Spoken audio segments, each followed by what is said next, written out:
Hi friends, welcome to kitchen. இன்றைக்கி நம்ம என்ன பார்க்க போகிறோம்டா, ஃபிஷ் குழம்பு செய்வது எப்படி அதான் பார்க்க போகிறோம். வாங்க எப்படின்னு பார்க்கலாம்.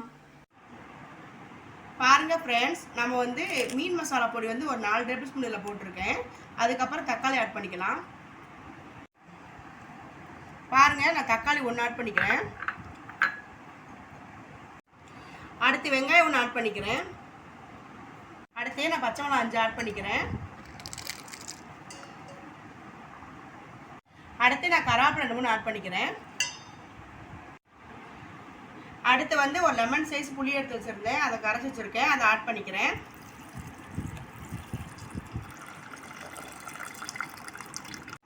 இப்போ நல்லா மிக்ஸ் பண்ணி விடுவோம். இன்னும் நம்ம தண்ணி ஆட் பண்ணலை, நம்ம புளி கரைசல் மட்டும் தான் ஆட் பண்ணிக்கிறோம். இப்போ அதுக்கு தேவையான தண்ணி ஆட் பண்ணிக்கலாம். இப்போ தண்ணி ஆட் பண்ணிவிட்டு நல்லா நம்ம கையை வச்சு கரைச்சி விட்டுக்கலாம். பாருங்கள், நம்ம தண்ணி ஊற்றி ஆட் பண்ணியாச்சு. இப்போ நம்ம ஃபைனலாக வந்து முருங்கைக்காய் ஆட் பண்ணிக்கலாம். இன்றைக்கி நான் வந்து ஒரு முருங்கைக்காய் எடுத்திருக்கேன். உங்களுக்கு தேவைன்னா நீங்கள் மாங்காய் கூட யூஸ் பண்ணிக்கலாம். இப்போ நம்மளுடைய குழம்பு கரைச்சி ரெடி ஆயிடுச்சு. அடுத்து நம்ம தாளிச்சு விடலாம்.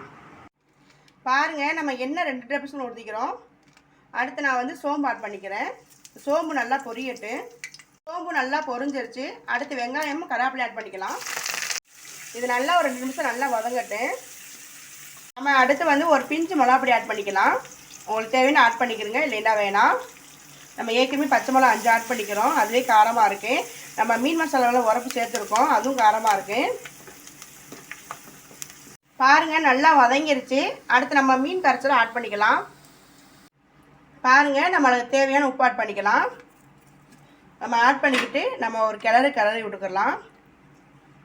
நீங்கள் எந்த மீன் வாங்கினாலும் இப்படி ஒரு தடவை குழம்பு வச்சு பாருங்கள், அவ்வளோ டேஸ்ட்டாக இருக்குங்க. இப்போ மூடி வச்சு ஒரு 10 நிமிஷம் கொதிக்க விடலாம்.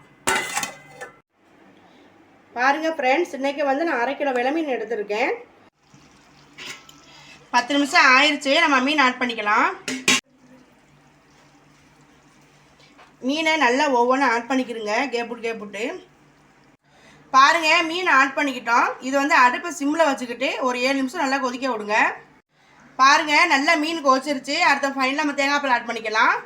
நான் வந்து ஒரு 1/2 மூடி எடுத்து நல்லா கெட்டியாக புழிஞ்சு வச்சுருக்கேன், அதை ஆட் பண்ணிக்கிறேன்.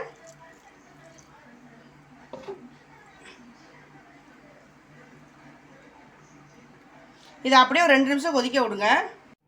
பாருங்கள் ஃப்ரெண்ட்ஸ், 2 நிமிஷம் ஆயிடுச்சு. நம்ம அடுப்பை ஆஃப் பண்ணிக்கலாம். பாருங்கள், நம்மளுடைய ஃபிஷ் குழம்பு ரெடி ஆயிருச்சு. உங்களுக்கு இந்த டிஷ் பிடிச்சிருந்தா லைக் பண்ணுங்கள், ஷேர் பண்ணுங்கள், கமெண்ட் பண்ணுங்கள், சப்ஸ்கிரைப் பண்ணுங்கள், பெல் ஐகானை கிளிக் பண்ணுங்கள். தேங்க்ஸ் ஃபார் த வாட்சிங்.